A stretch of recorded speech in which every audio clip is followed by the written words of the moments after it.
quite nice to study because it is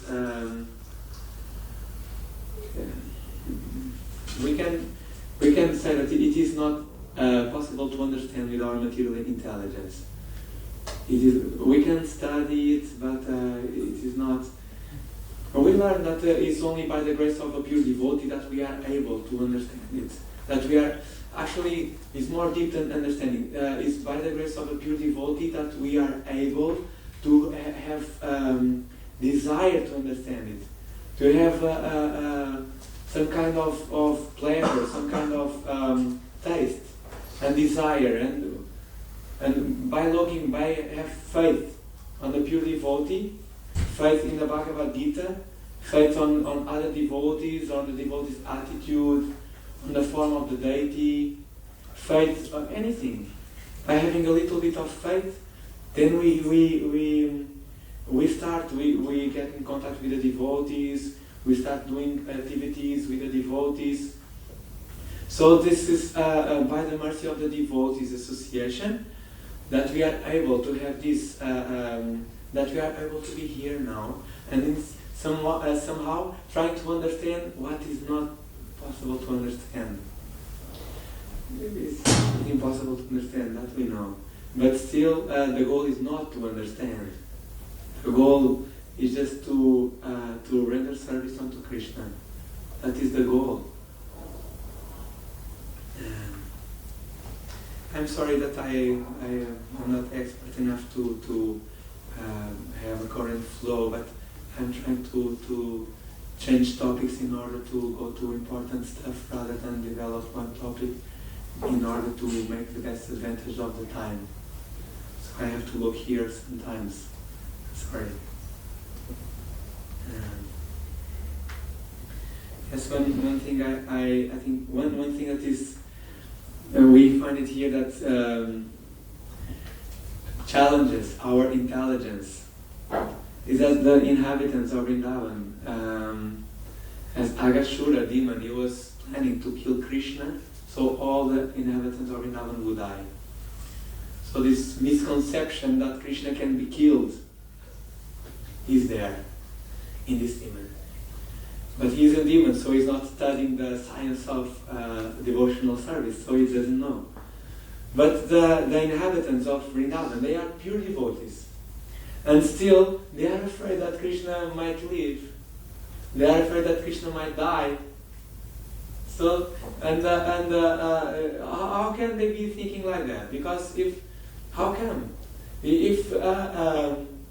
we are in this material universe, this material universe is temporary. So even if you are not, even if all the universe was destroyed, still Krishna would be there.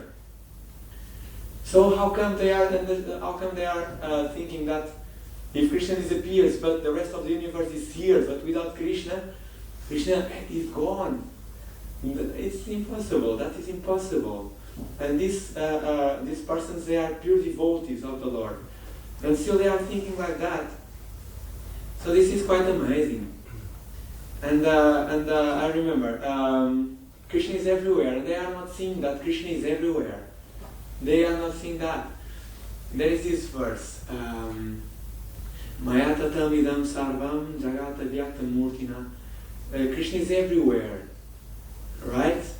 Matstani sarva bhutani. I am everywhere. Nai nachaham deshu avashita. And then Krishna says, I am in all beings, but they are not in me. But still, Krishna's energy is everywhere, and we can understand this by our intelligence. That and they should know. These devotees, they should know that. Basic, not basic, but but can be understood by intelligence.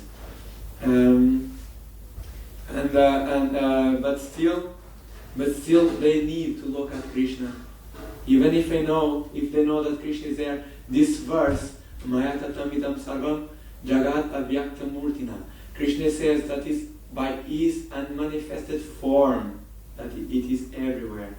So Krishna is everywhere, everywhere. but we are not seeing the face of Krishna. Is by his unmanifested form that is present everywhere. And these devotees in Vrindavan, even if they know this, they are not satisfied by his unmanifested form. They are not satisfied. Just see that they take the biggest pleasure out of the form of Krishna. What to say of his relationship? When Nanda Maharaj or Yashoda Mai are looking at the face of Krishna, Yashoda Mai and Nanda Maharaj, they have the privilege that they know that Krishna is there in the room, in the next room. And then they go there and they are alone with Krishna. And they are just watching Krishna playing. So this, even if they don't understand that Krishna, they think that Krishna is their son. But still we remember that when Krishna, he expanded himself into all the cowherd boys and the calves in Vrindavan, we read that the inhabitants of Vrindavan, they took a great pleasure, their pleasure for their sons, that was Krishna's expansion in that moment, increased so much. So even though the inhabitants of Vrindavan, they don't understand, the Yashoda Mai and Nanda Maharaj, they don't understand that Krishna is the Supreme Personality of Godhead. They are thinking that it is their own son. Still, these sentiments are there. And maybe we can understand if someone took them, this Bhagavan feature from them, as it was Agashura's plan. Even if they understand that Krishna is present everywhere, maybe this is so hard to have Krishna's face to face. It's so hard that I think that maybe they would think that if they are in this condition, not able to see Krishna again, only relating to his unmanifested form, maybe they would think, oh, now I'm back again into sadhana bhakti. Oh no. So now I have what have I done? What have I done? Maybe they will think, what have I done? And for such a big fall. Actually, it is a big fall.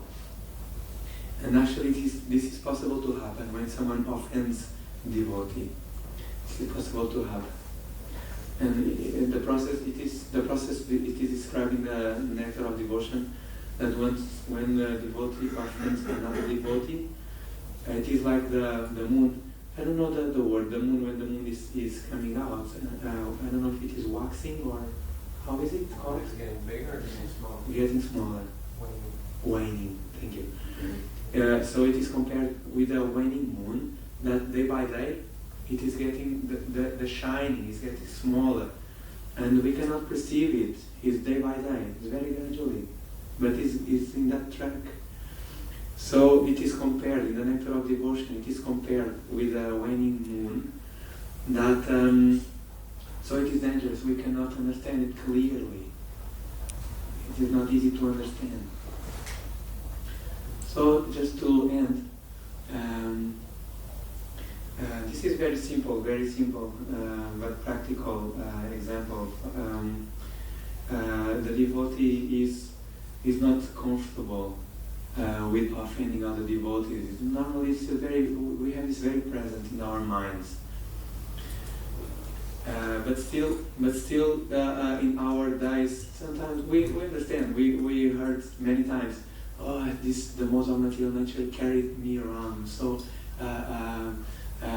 while discharging my duty, the modes are there, and I have not behaved correctly towards you and other devotee, something. So we see the presence of the modes. It is strong. It can very strong, very strong. And it is very uncomfortable for us. And we read in Bhagavad Gita that in this world, this world is full of miseries. Miseries are coming every time. That is in the nature of this world. So, in that connection, we should understand that when a devotee comes to live in a temple, the material world does not change.